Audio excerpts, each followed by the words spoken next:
Welcome to Mysteries, Monsters, and Mayhem. I'm Shannon Lawrence. And I'm MB Partlow. Quick content warning before we get started. This podcast may contain language and disturbing content, so enter at your own risk. Yes. Hello. Hello. How is it going? It's going. Today, because you all know by now, of course, we record in advance. Yes, this is not coming to you live. So today we fell back. I hate the time change. Hate it with a passion. I had this moment of confusion last night because I kind of forgot. Like I knew it was coming, but then I forget. Like when. Yep. So I'm sitting there working, and I had gone past. I try and take a bath, like a hot Epsom salt bath, a couple times a week, right? But if it's past 1:30, then I know I'm not going to have time to really take a good bath, right? And so I'd gotten past 1:30 doing research for one of the episodes, and then I'm doing stuff, and then later I look and it's all 1:34, and I'm like, what? That did not just take me 4 minutes. So then I was like, oh yeah, okay. And it's time like change. So when you get up Sunday morning, it's not so bad. Because this morning I woke up and I'm like, woo, it's 6:30. That's a decent time to wake up. And then it's like, fuck, it's 5:30. It's 5:30. Right. That's the problem though, is that mentally you do the math. Yes. And you're like, oh. And now it's going to get dark at 3 p.m. So. Right. Boo. I hate that. Oh, I had a couple podcast episodes I was on. So if people want to look that up, I did a paranormal podcast. Paranormal, the new normal. And then I know that's on Apple and Spotify at least, but I saw it on other venues or platforms, whatever we want to call it, if we're being special. And then also the Bookshelf Odyssey I was on. And that was an actual author interview. Ooh, oh, nice. This week I'm doing one. I don't know when it'll come out, but I'm going to be on a horror movie podcast. Oh, that's your milieu. I know! And he was like, oh, since we're talking on the 9th of November, a couple movies that came out then were Child's Play and Nightmare on Elm Street. And I'm like, well, we're talking about Nightmare. That's what we're talking about. Because he's my favorite slasher.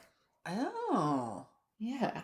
You can't. I had insomnia from the age of 12. I had night terrors and sleep paralysis and all that stuff. So, of course, the slasher that got you in your dreams when I'm having these intense nightmares and waking up to somebody standing over my bed, that's going to get to me. There he is. I know. Look, there's one out there, too. And then I have an alien Freddy somewhere.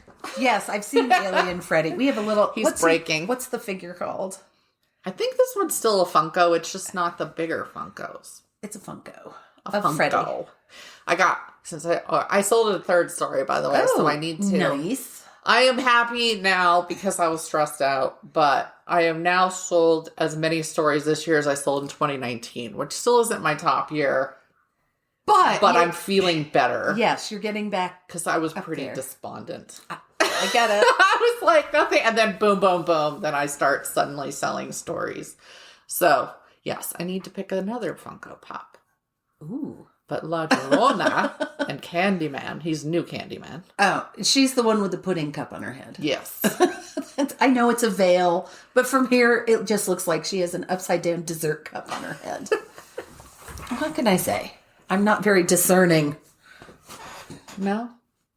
Not usually. Just not about pudding cups. No. I'm not. But do you know what I read this week? I don't. I read The Final Girl Support Group. Oh, okay. Have you read that yet? No, I think that's the one I haven't. It is so good. Okay. It is so good. I'll have to bump it up. So it's by Grady Hendrix, and it's not, it's thriller horror, not supernatural horror. Okay. Well, yeah. Did that make sense? Right? Yeah, it's about women who survived. Right. Laurie Strode in Halloween, and it's about those girls in real life, and they have a support group. And that's all I'm going to say. I thought it was really, really good. I've seen, what is it? The Final Girl by Stephen Graham Jones is a good one too. Yes.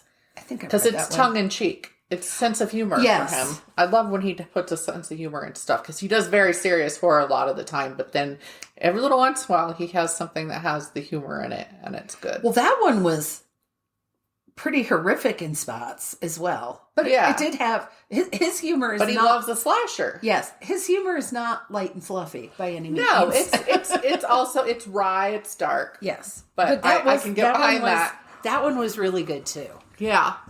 I'm reading the Romancing the Stone novelization you gave me. Oh my God. So it's kind of terrible. And yet I feel like this compulsion. I'm like, I have to get through to the next part that I recognize. Because there are changes. Yes. And I was like, man, Jack T. Colton is a dick. Like, he's already kind of a jerk, of course. I mean, he's trying to... But, man, he's a dick when you're in his head. Yes. He hates her at the beginning, of course. And then there's this sudden transition to them both I think I'm in love with him. And I'm like, what? You hated him 5 pages ago. So funny. I forgot all about that one. Yeah. You brought it to me. I did. Yeah, I was like, all right, I'm going to read this. I can't remember where I found that. I got it's a folklore-based horror, because when I was in Little Rock, they were doing the book festival, festival. And I'm going through all this book festival stuff, and I'm like, where are they selling the books? It was a little hard to discern, but we finally found the bookstore, and it was near where we met people for breakfast, lunch one day. It's a book festival, and you had to find where they were selling the actual books. Yes. Because they had other vendors? Well, there were a lot of events in different spaces, but I'm like, do I need to go to an event to buy these books? I thought on every page it should have said, every time they talked about a book, it should have said, and to buy these books, go here. I was really bummed because I discovered John Waters was giving a talk. But it was all sold out by the time I got there. Right? That would have been awesome. That would have been. And what were they showing? Not a John Waters movie, but a different... It was they were showing Serial Mom. Oh, I love it! I would have gone and seen that too. But, yeah. Which is funny, I was about to say, speaking of, since we were talking about Romancing the Stone, which had Kathleen Turner. Yes. She was amazing in Serial Mom, despite dealing with rheumatoid arthritis or whatever it was. So... yeah, love it. She was told I was going to be a career ender for her. And she was like, she took off time for her health anyway, so whatever. Yeah. I believe her, she said something to the effect of, fuck off. Yeah. Because she is not Joan Wilder. No. She is not. Trying to think. I mean, we've had some time, and I know some shit has gone down, but I don't remember anything that's happened. No. I just don't. I did watch all the Child's Play movies, despite choosing Nightmare. Have you watched, we talked about Reboot, didn't we? Yes, I'm not caught up, but we watched actually a couple episodes last night. I binged the whole thing, when I was sick. I binged the whole thing in one day. Loved it. Well, because we took the kids and saw the Halloween Ends. Oh, how was it? It was okay. Okay. I didn't... Compare it to the last movie. They were just... yeah, I don't know. Flogging? I liked the first of the 3, where they bring her back. Which is funny, because I also watched all the Halloweens. Were they flogging a dead horse? Yeah. They introduced, like, a new character, and it's mostly about him. And I get it. Here's the thing. I feel like with this new trilogy, they were trying to beat us over the head with certain messaging. Right. Halloween Kills was... Mike Myers wasn't the scariest thing, was he? No, it was the scary mob of white people, which is terrifying. Yeah. Believe me, the suspense from that film doesn't come from Mike Myers. It comes from friggin' little Anthony Michael Hall. He's not little, but no, he used to be. But Anthony Michael Hall's character, which is funny because Paul Rudd played Tommy in one of the previous sequels where Jamie Lee Curtis had, a son in H2O, and then the movie after that. I haven't seen all the ones in the middle. Okay. They did bring Jamie Lee Curtis back in Halloween 5. And I think 5 is H2O, and I may be remembering wrong, but I think 5 is. And then Josh, who's my buddy from Pearl Harbor, Josh Hartnett plays her son. Okay. And she's teaching at like some this closed-in fenced school, right? Because for her, that's safe. There's security, there's stuff like that. And so she's after the safe, but she's not as cuckoo crazy as she is in the new Halloween, right? And so she's keeping him in there, and he keeps going off campus, and then Michael Myers gets into the school anyway. And here's the thing. LL Cool J is the guard. Oh my God. Yes. And so you think he's dead. Just like in Deep Blue Sea, LL Cool J always lives. He's the one black man that always lives in a horror movie. So he comes back, and you're like, yay! But then I don't remember if he got killed again after that. I don't know. I wasn't paying complete attention because I've seen these a billion times, right? But anyway, then she's in 6, but he kills her. That's why they had to erase everything after. Oh, okay. Yeah. Because she's in Halloween 1 and 2, and then 5 and 6, and then they just have scrapped everything in between. Because I think it might be 2 that they say, oh, but she's his sister. So they scrap that, right, too. It's so, you have to, like, know what movies to get over. Oh, my God. That's too complicated. But anyway, the newest one, what was the horror was this new guy becomes psychotic because of how people treated him. Basically. We'd all be psychotic if that was... So it was just, I hate when it's super obvious what message they're trying to get across. That's why I hated It Follows. Ah. But anyway, I guess we're going to start. We're doing the Axe Murders first, right? Yes. Everybody's like, oh.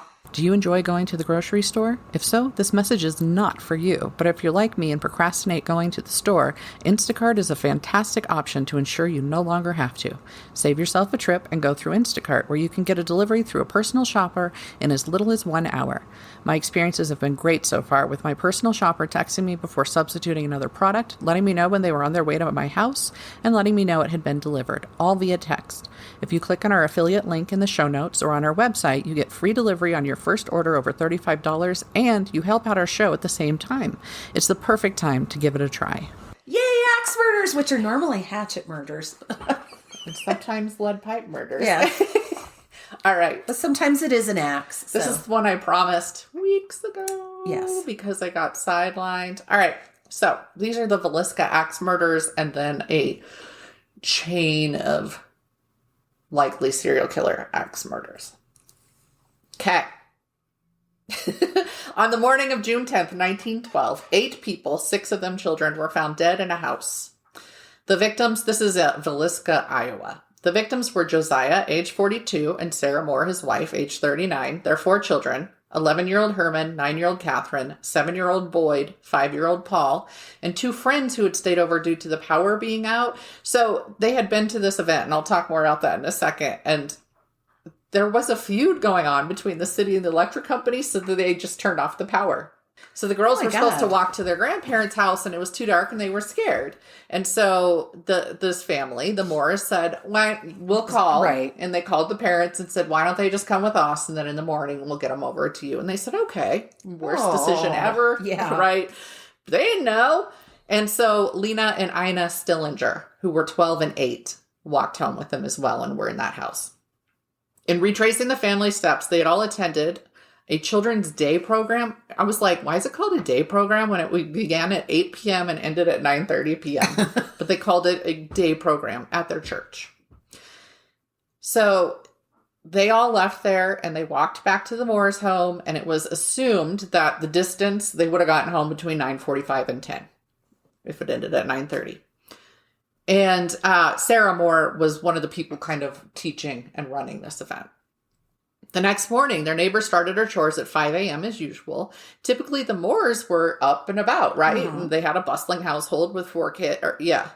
So by 7 a.m., when she still hadn't seen any indication of them, she got concerned. And so she knocked on the door, she peeped in the windows, all of this, and she finally called Josiah's brother, Ross, and said, I think something's wrong. Ross was able to find a key on his keychain. Some of them said it was a skeleton key that got him in or whatever. I don't know anything about skeleton keys other than what I've learned in movies. And they were able, right? You can rely on that information. Right, exactly. But they got into the house, and first they found the Stillinger sisters on the main floor because they had stayed on the main floor in the guest room, which was off the parlor. Someone had brutally busted their heads open with an axe. He immediately left the house without searching further and contacted the authorities, who would find the Moore family all dead in their own beds on the upper floor. And they had also been murdered with axe blows to their heads. Something that's confused me about these and about all of these is they say, bludgeoned with an axe. And I always think of bludgeoned as that blunt force, not being chopped. And I'm like, were they getting hit with the blunt side of the axe? And I could not find that. Like if they were actually axed or if it was... Because the descriptions always made it sound more like they were crushed in, than... So anyway, I have no idea. Because it was a small town, not used to brutal crimes, the police didn't handle the scene well. News spread throughout the town, and townspeople came to the house to watch the proceedings. It's claimed that about 100 people walked through that damn house before the investigation was done. And they probably took souvenirs. Oh yeah, some of them even took pieces of Mr. Moore's skull. Ew. Because there were little pieces that had been shattered. So they kept, it's claimed that people kept those pieces of the skull. And of course, destroying evidence. So if there had been footprints, if there had been fingerprints, anything, who knows? The National Guard actually had to be called in to get everyone out and keep them out for the police. Wow. The evidence was scant and some of it strange. You talked a little about it in your Colorado Springs axe murder episode. A 1-pound slab of bacon was found wrapped in a towel on the floor in the room where the Stillinger sisters had been killed, and it was shown to have been cut off a big chunk that was in the icebox or whatever. It was next to the axe, which the killer had tried to clean, failed at, and just left there. And it was their axe, by the way. It was felt they'd gotten it out of the shed out back. There was also a bit of keychain on the floor in that room that didn't belong to the Moores. All the curtains were closed, and on 2 windows that didn't have curtains, clothing had been hung up. The mirrors were also covered. That's right. I remember that now. Yeah, it was stuff that had been taken from closets and stuff like that. And whoever had done it had gotten clothing out and had put it over their faces after killing them and then pulled the bed sheets up. Also to cover their faces. Which again, repeatedly you read with serial killers, when somebody does that, they knew them. Typically. So, but they didn't know that then, right? So, nobody knows if like the Moores had hung clothing up over those the two that didn't have. There was actually an unlocked window in the Stillinger sisters' room, but there was dust on the sill that showed they didn't get in that way. All right. A pan of bloodied water sat on the kitchen table where it was supposed the killer had washed his hands, along with a plate of uneaten food he'd made himself. Hopefully after he washed his hands. The doors were locked, so the killer had locked up when leaving, and he had taken their house keys with them. So, yeah, their house keys were never found. Kerosene lamps with the chimney removed had been left at the foot of the Moore adult's bed and the Stillinger girl's bed. And this, remember that, because that comes back into play. And I did see something where the coroner or whatever had walked through what he thought had happened with those kerosene lamps. Because it was in the middle of the night, they'd taken out the chimney, and I don't completely understand these lamps or what the chimney was or whatever. They'd taken out the chimney, and it was found underneath the chair where it had been set. So he had walked in there, and he'd bent the wick double. And so apparently, and he had the lamp turned down as low as he could. So he just wanted just enough light to see, who he was murdering without waking anybody up. I don't know why he would leave the chimney off. I don't either. So that's what I don't understand. But again, it comes into play in later crimes. So, okay. Yeah. I was like, I tried to look for a bit and I was like, I don't fucking care. Sorry. I just don't care enough to keep looking for that. Lena, the older of the Stillinger girls, showed marked differences from the other victims, and again, she was 12. Her night dress had been pulled up, and she had no underwear on. A smear of blood was on the inside of her knee. She had defensive wounds, and she appeared to have squirmed further down in the bed after she was struck the first time, so she woke up. The night dress may have pulled up while she was moving down in the bed. However, many experts have stated they feel there's evidence she was sexually assaulted. The original physician to examine the body stated he saw no evidence of sexual assault, and that he had checked for it, so nobody knows. Right. I don't know how you fit that in. Oh, and interestingly, in one of the ones that did the walkthrough and that went through the whole, he bent the wick double and all of that, and one of the lanterns was still burning when they got in there. But the other thing, this person said that each person had been basically killed, right, with one hit, but then he went back through and then continued to beat their heads into Right. pulp after. Like he killed them and then went back around to further damage them. And Mr. Moore had been hit at least 30 times. So somebody was mad. Big mad. I already said that the faces were all covered with items of clothing after the killings. But they also found that the axe wielder, he was so violently involved in what he did, they found gouges in the ceilings from the axe on the upswing going into the ceiling and him having to pull it down. The coroner felt they'd been murdered around midnight, so not long after they went to bed. Because again, it was thought they probably got home 9:45 or 10. Then they probably all got ready for bed.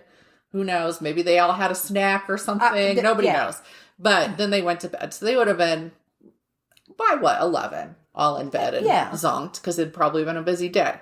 It was also felt the killer had waited in the barn until the family had gone to bed, because there were depressions found in a hay pile that were consistent with somebody having been lying in there, and it was right next to a knot hole where the house could be seen. Okay. The suspects consisted of a state senator named Frank Jones, who had employed Josiah before Josiah opened his own store, taking a major John Deere contract with him.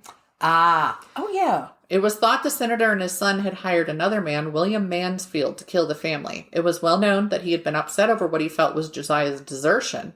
In addition, there were rumors that Josiah had an affair with Jones's daughter-in-law, which would further explain why his son was thought to have been part of the murder-for-hire plot. The daughter-in-law was known to have frequent affairs, and it was known because, at that time, you had to call the operator and tell them where to direct you. Yes. And she would set up liaisons on the phone. And the operator could listen to your whole... Yeah. So I feel like maybe she was getting some kicks out of people knowing. Is the impression I get. I mean, a small town, how hard is it to... Or you'd have to be really dumb. She was either really dumb or she was... getting a kick out of it. Right. Because, I mean, leave a note in the apple tree. I mean, there are ways you can contact people without going through the operator. Right. It's a small town. Walk your happy ass over there. Send a note, put whatever. Yeah, nope. She was involving the operator. I'm going to return to the man they're alleged to have hired for the crime in a moment, because that was one of the kind of wormholes that goes farther than this. Jones and his son were never actually arrested for the crime, but I will say when he basically lost. He had been a very respected citizen, and because some people were so convinced that he'd done it, when he ran again, he was not able to get senator again. And I don't know if his store suffered. I assume so. And there was also this interesting, what were they? Presbyterian and Methodist. He was one or the other, and the Moores were one or the other. And so basically the town, there was this schism between the Methodists and the Presbyterians. And of course, whoever he wasn't believed he'd done it. And the ones who went to his church believe he hadn't. Yeah, that was kind of funny looking into all that. It's like a soap opera. But they weren't ever arrested. A traveling Reverend George Kelly had been at the Children's Day services. Oh, and I don't think I mentioned that Josiah Moore, the victim, he was a reverend. Oh. A traveling Reverend George Kelly had been at the Children's Day services and was briefly arrested for one of the murders a couple years later. I think it was like 1917 that he was arrested. And they claimed he'd confessed. Part of the reason he raised so much suspicion was that he took off early in the morning on June 10th. He took a 5 a.m. train. He just left very suddenly. But then he came back to town like a week later, and he kept questioning people about it. He even claimed to be like a Pinkerton detective at one point to try and get access to the house. Okay. So, little suspicious. And he would go and like question the victims' families. Yeah. Which would be probably just, the girls. The two girls, right? He had served time in the past for sending obscene material through the mail. Specifically, he placed an ad for a typist, and in the ad it said you have to also be willing to model.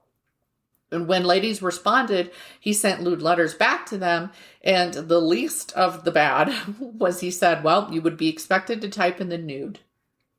But apparently, like, a judge made a statement. He was like, this is the lewdest, most disgusting, foulest thing I've ever seen.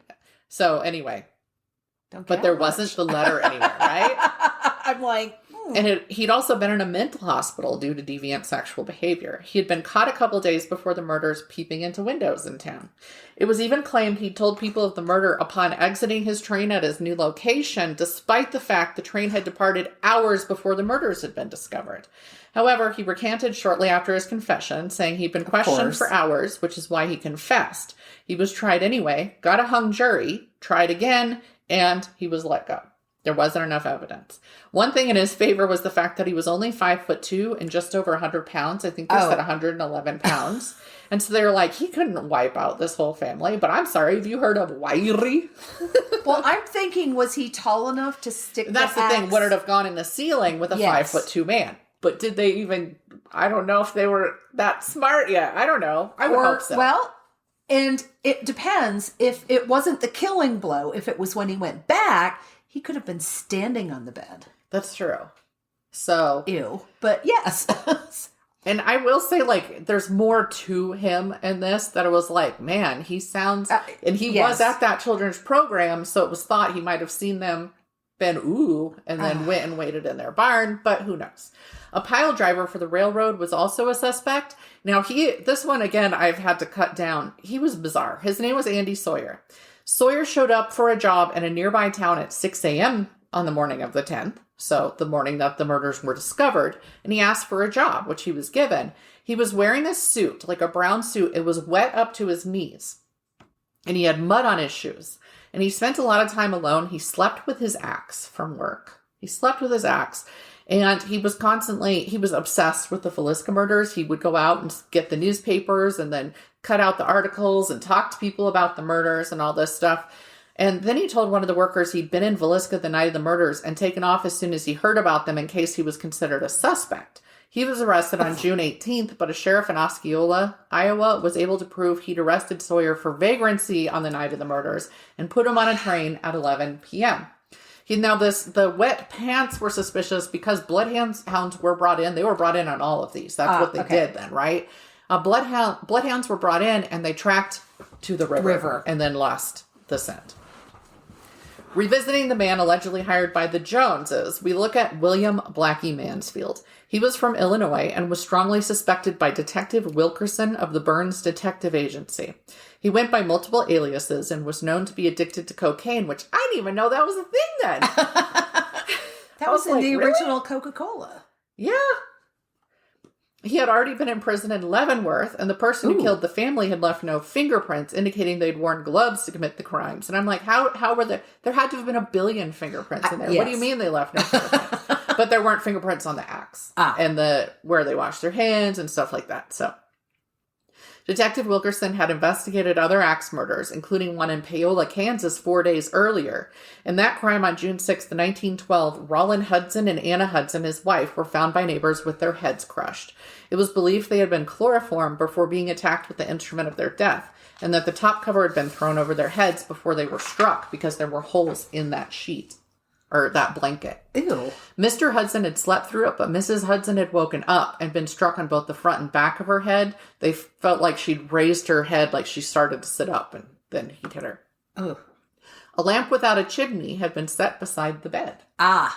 News reports immediately following the crime said it was done using a blunt instrument. Could have been the back of an axe head. Could have been a lead pipe. 2 years after the Villisca Axe murders, he murdered his wife. So this man that we're talking about here that they felt had been hired, he murdered his wife, his infant, and his in-laws with an axe on July 5th, 1914. Ooh. So I found that interesting because I'm like, he'd already been brought in on suspicion of these crimes, right? But yeah. He was also associated with the serial killings of 3 women in Aurora, Colorado. This person killed 3 women independently of each other, so these were different days, by beating them outdoors with a blunt object. A lead pipe was found in one of the crimes. The victims were Jenny Peterson on February 26, 1915, Teresa Hollander on February 16, 1914, and Jenny Miller on November 16, 1914. The True Republican newspaper said they had been slugged to death. So it's going through, and it was like, Jenny Peterson was slugged to death February 20, and I'm like, what does that mean? That sounds terrible. That does. But blunt object, right? Wilkerson insisted that Mansfield had been in each area at the time of the attacks. However, it was eventually proven that Mansfield had been working in Illinois at the time of the Villisca Axe Murders. While he was charged with the Villisca Axe Murders, he was let off by the grand jury and never charged for the Paola or Aurora crimes. And he actually sued Wilkerson and won a settlement of $2,225, which seems like a lot then. Yeah. So, and I doubt a detective was making bank. No. So, yeah, he was certainly penalized. And even after he paid that settlement, he kept saying, I know he did it. Serial killer Henry Lee Moore was thought to be a suspect in this. Here's the thing about Henry Lee Moore. They call him a serial killer everywhere. He only ever got proven to have committed 2 murders together. That's not a serial killer. No. But anyway, he was thought to be a suspect in the Colorado Springs axe murder and a chain of other murders across the Midwest. And these were all occurring near train tracks. So whoever it was riding the rails. While Wilkerson appeared to have been wrong about Mansfield being the killer, he was not wrong about the possibility of a serial killer. In fact, a federal officer that had been brought in for the Villisca case pinpointed 22 other murders he'd been looking at, including that Colorado Springs one. In addition to the murders I mentioned under Mansfield, because these were then suspected also for Henry Lee. And by the way, though his last name was Moore, he was not related to the Moore family that had been murdered. Just in case. So there were crimes in Kansas, Illinois, Iowa, Colorado. It was all kind of in that area. The Colorado Springs murder occurred September 1911. In October 1911, it was a family in Monmouth, Illinois named the Dawsons. Dawson was a recovered horse thief who had done time but he was clean now, right? Like he'd gotten out of prison, he had gone straight. He was actually working for the church and he was like the care person of the church, right? The caretaker. Like they lived there and they took care of everything there.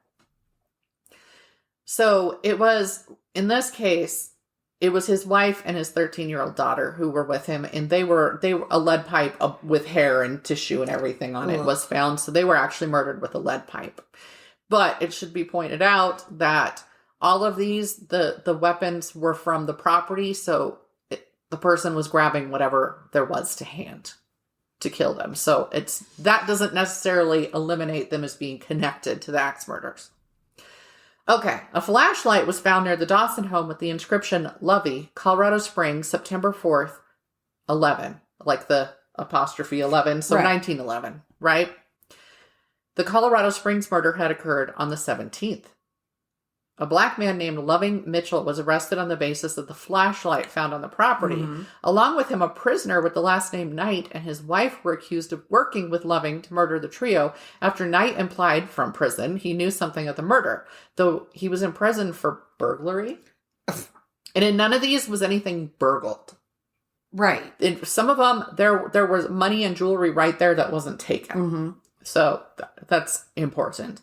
The grand jury ended up letting Loving go, saying there wasn't enough evidence to convict him. That stunned me. They'd arrested a black man in 1911 and they said, nope, not enough evidence. You know that was an all-white jury. Yes. So there had to be no evidence. You know what I mean? Like, as soon as I started reading that, I was like, oh, he probably got hanged, right? No, they let him go. But then he was rearrested in September 1917 and charged again.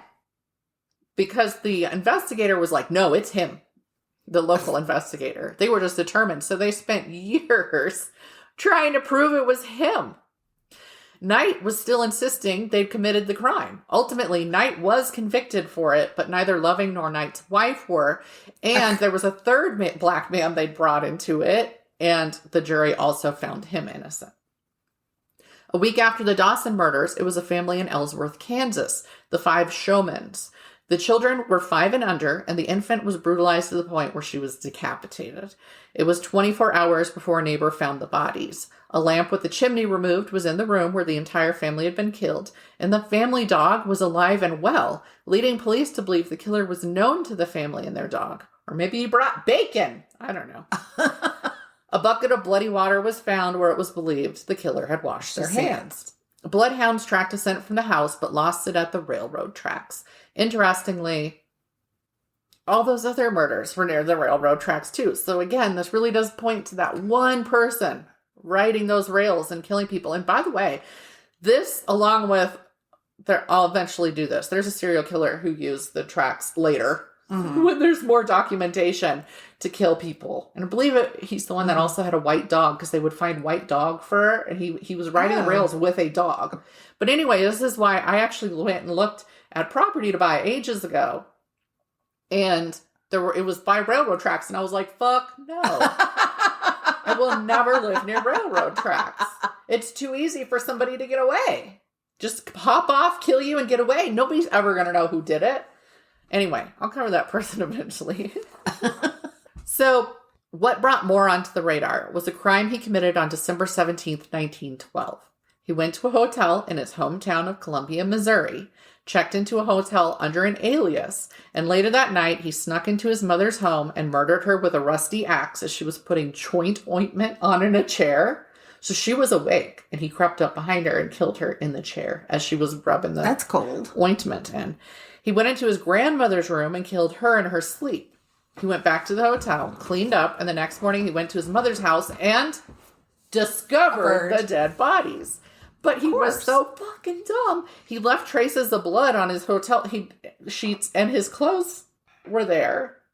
So he got convicted of this. It turned out he'd wanted his mother's home. Of course. Yeah, he was courting a 16-year-old girl. Ew. And he had been sending her letters. And in the last letter, he had said, I'll soon have a home and all of my mother's belongings and money. And then we can get married. And then he went and he killed her. Ugh. He was sentenced to life. His sentence was commuted in 1956 when he was 82 years old. He moved into a Salvation Army center in St. Louis, and there are no records of where he went after that, if he ever left there, if he died there. Nobody knows. So, these crimes have never been solved. But that's just insane. Yeah.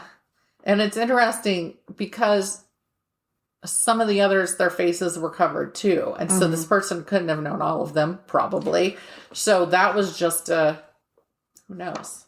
Yeah, you would think. Like covering them before killing them with the axe, that would protect you from blood spatter, right? So it could have been something like that, or he couldn't handle looking in their faces as he killed them.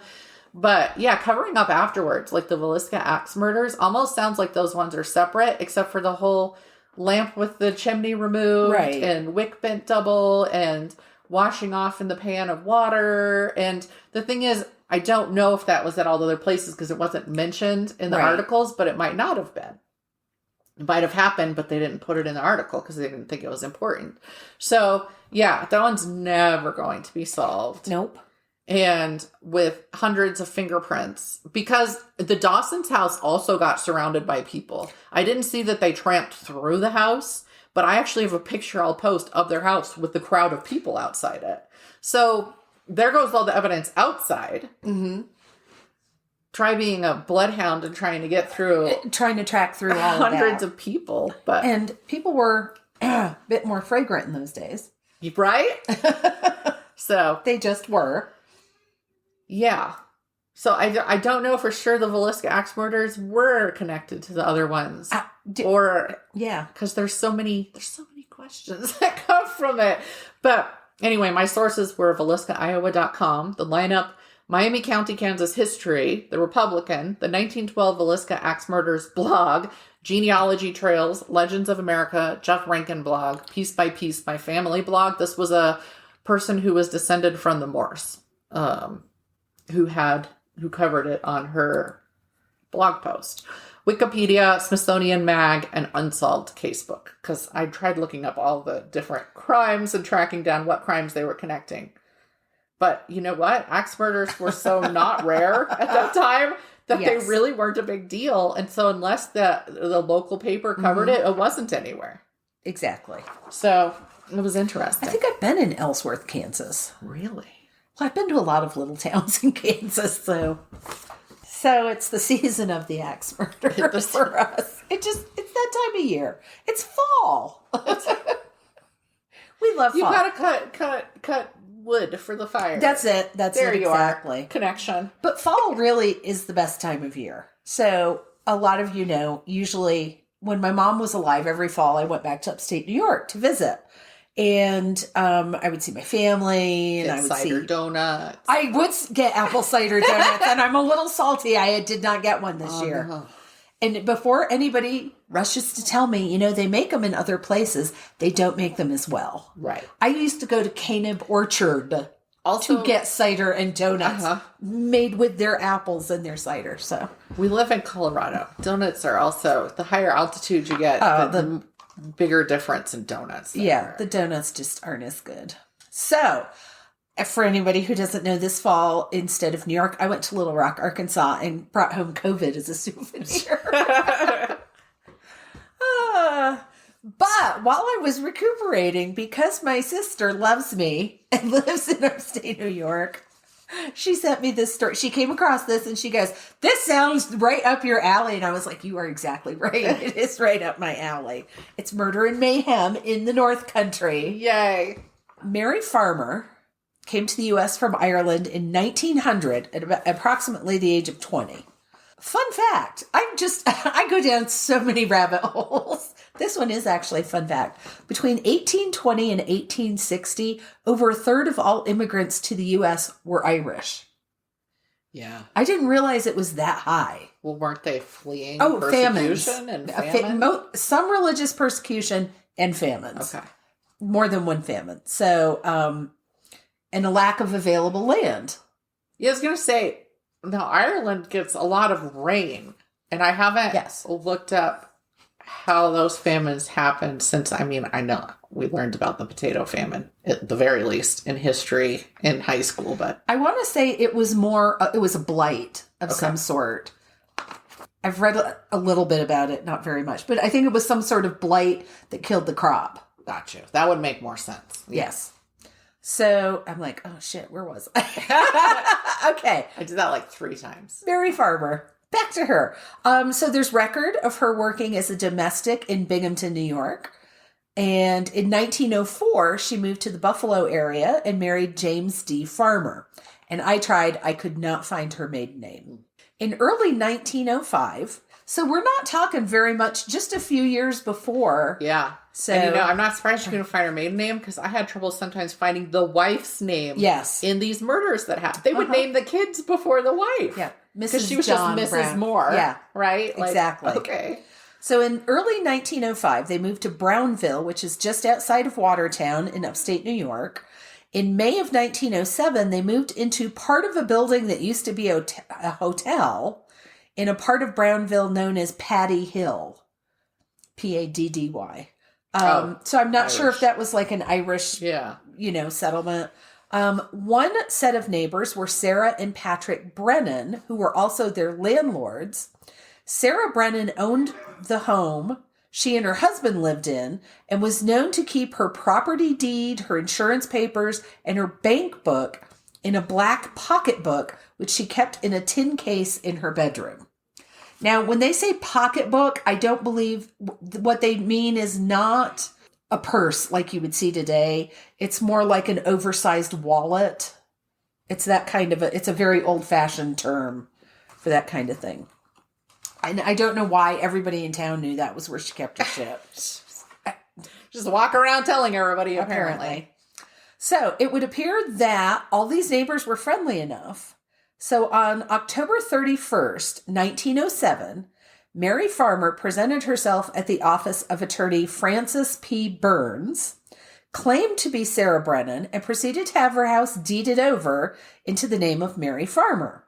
So Mary forged Sarah's signature, and the deed transfer was filed with the county clerk. So Mary had to come up with a story for her husband, James, because nobody gives you a house. I mean, that just doesn't... Okay, normally people don't just give you a house. Yeah. So she told her husband that an uncle in Buffalo had given her $1,200 to purchase the Brennan house, and that Sarah was paying her $2.50 a week for rent.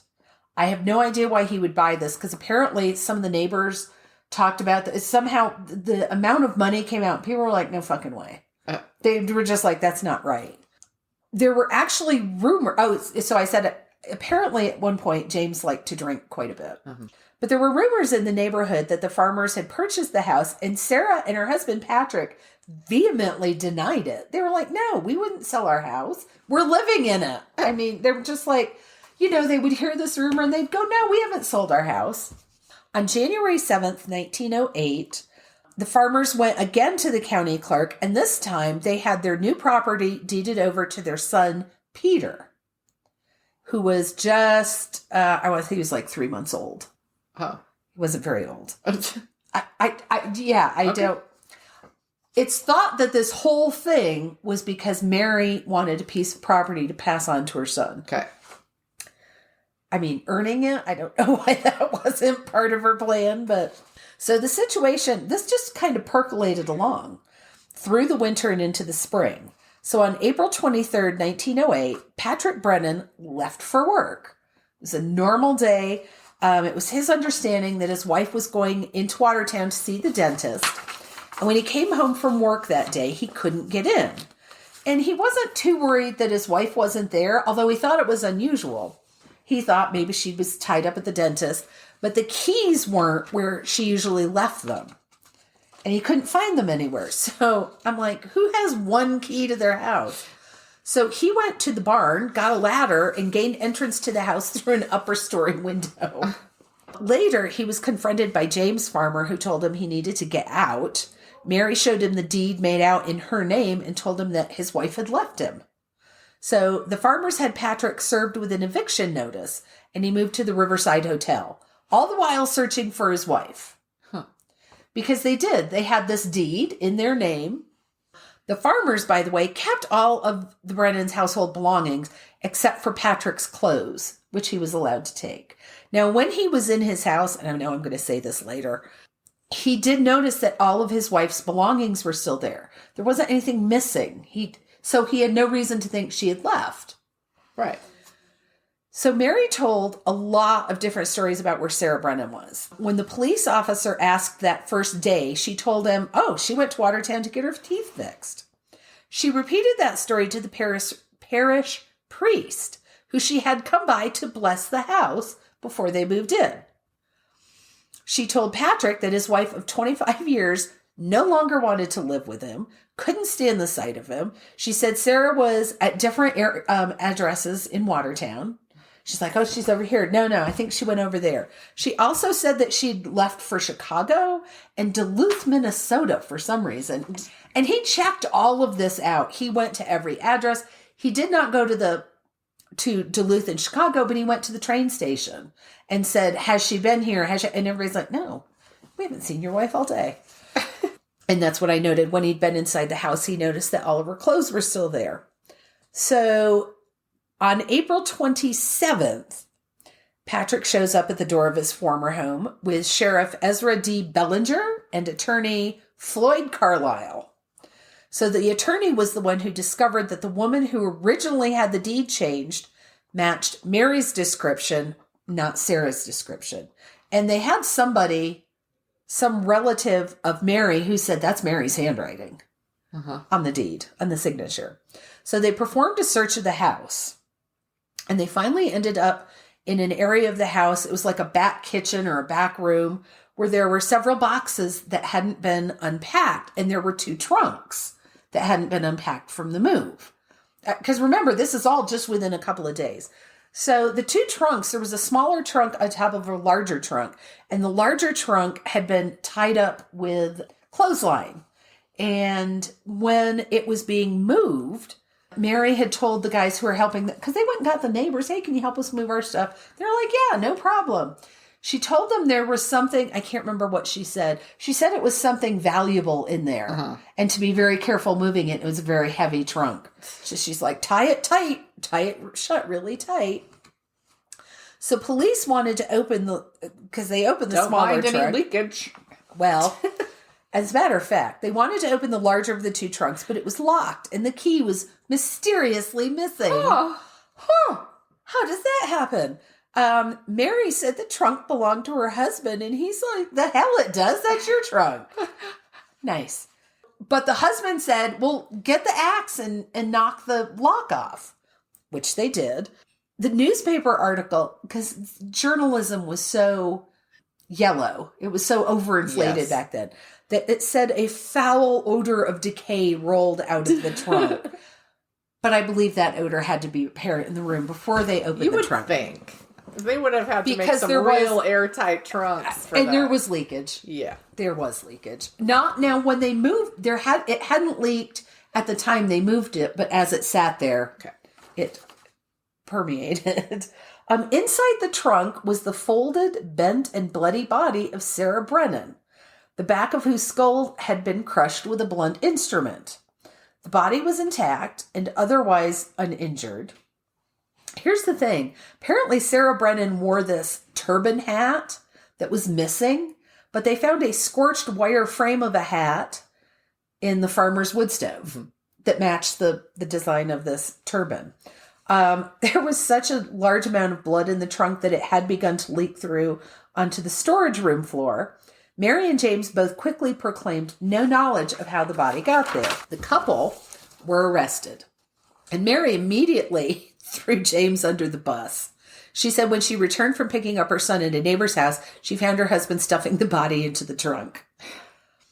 She later stated that Mrs. Brennan had been feeling unwell when she visited Mary and had said she would give anything if someone would take up that old axe that laid there and knock her brains out. And I said, all right, here she goes. I takes the axe and kills her. And I'm like, oh. So we were talking about chronic pain before. I don't think I've ever been. Have you ever been in so much pain that you said, MB, pick up that axe there. Bash my brains out. Please and thank you. Yeah. Additional evidence against Mary included a blood-stained coat that had been washed and then hidden under the mattress. And there were still blotches from the bloodstains on the kitchen floor. Despite Mary's declarations that she had come up, because she eventually did confess, that she'd come up behind Sarah and struck her with the axe, evidence from the body told a different story. Sarah's left ear had been hacked off. There were several defensive wounds on her left arm, and her lips were cut through, like her top and bottom lips with one cut. It appeared that the first blow came from the side, but the remaining blows fell on her face. Yeah, it's just... Mary maintained what was referred to as a stoic indifference during her incarceration, her trial, and her sentencing. She was given a death sentence and ended up being the second woman in New York State to be executed with the electric chair on March 29th of 1909. And the priest who attended to her said she died a good Catholic. Of course. If you confess. Because she confessed. Yep. So James was originally tried and convicted as well, and he was actually in a cell near Mary. I read two different accounts. He was apparently allowed to spend time in the cell next to her, like the day before she was put to death, but they didn't keep him there. His conviction was overturned after he spent 53 weeks on death row, which back then was a long time. Not that it's not a long time now, but now you can spend years on death row. That was unusual back then. Yeah, they were pretty quick back then. Yeah. Yeah. So he was later tried for the forgery on the Brennan deed, but was acquitted because, like I said, there were witnesses that said, no, it was a woman who came in and did that. And he lived the rest of his life quietly as a mill worker. It was never clear whether he knew about his wife's murder of Sarah Brennan or he believed her lies about having bought the property. Now, they had a son named Peter who went into the custody of James's sister for a time, then was sent to the orphanage in Ogdensburg. Oh.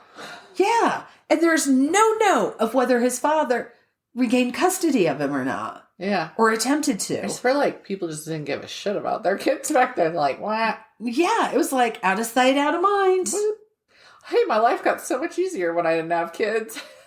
Just gonna keep that. And I also was like, why didn't his sister keep him? Right. I'm like, should I keep my brother's child or send him to the orphanage? It's sad for that kid, Yeah. no matter what. Like, he probably grew up and became a serial killer and we don't even know it's him. That is entirely possible. So my sources for this, besides my sister, were Murderpedia, the Library of Congress, articles from the Watertown Daily Times, and the book Murder and Mayhem in Jefferson County by Sherry Farnsworth. All right. So, good old axe murders. Well, the funny thing is, like, I swear that all these axe murders, they're hitting him with the blunt side. Like, it wigs them out to actually use the choppy end, but they, like, I don't know, because she obviously used the choppy end. Right, but on the face. I'm like, does it come loose? Do you set it down and pick it up? Or maybe you kill them with the sharp side and you flip it around to really beat their heads in. Obliterate them? Yeah. I don't know. That would probably be more satisfying if you're like super mad and super killer mad. I don't think I've ever been that mad. Ooh, I can't say I haven't. Well, I'm like, let me think about that, because I'm sure thing 1 or thing 2 is listening to this going, oh, I beg to differ. I've seen you that mad. Right? It's just you have that synaptic connection in your brain that exists to make you know better than to actually chop somebody to death. Yes. All right. So we've done our axe murders, which means we can't do axe murders for a little while. That's right. Probably. Maybe. It was funny because Henry Lee Moore was the serial, I put that in quotes. Yes. Unless he committed all these axe murders, he was not a serial killer. He just killed his mom and grandma. But it's so hard because I want to say Henry Lee Lucas, who was the confession killer, who was a serial killer. Yeah. And of course, when you're trying to look up somebody like Henry Lee Moore, who maybe had an association with other crimes, who are you going to come bring up? And like when I was trying to find images, there's one image of him and the rest are all Henry Lee Lucas. Yep. I had a hard time with some of these finding images.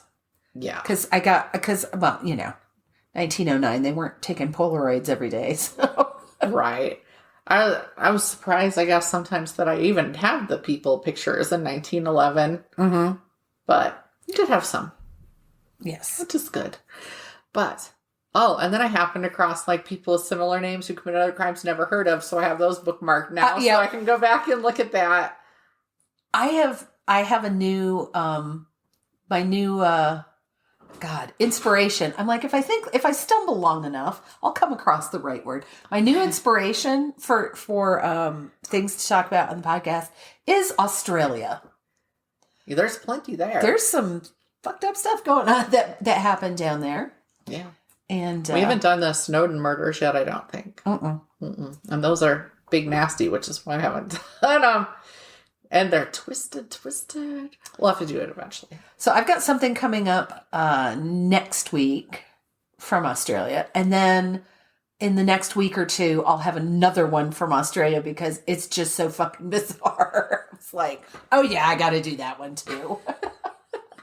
It's you don't know how you fall down these rabbit holes. It's just You're searching for a recipe for pecan pie, and all of a sudden you're up to your eyeballs in poison and axes and weird people and family trauma and good stuff like that.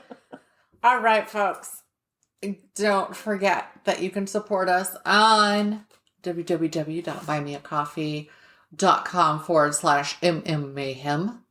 And that's all manner of different levels, including a monthly that starts at $1 per month to help us with overhead costs. And thank you for listening. Yes, we will be back next week. Bye. Bye. Thank you for listening to Mysteries, Monsters, and Mayhem. Find us on Facebook and Instagram or at our website, mysteriesmonstersmayhem.com. Please like, rate, and review, follow, and share wherever your favorite podcasts are downloaded. Thank you for listening and supporting our podcast. We'll be back next week with more shenanigans.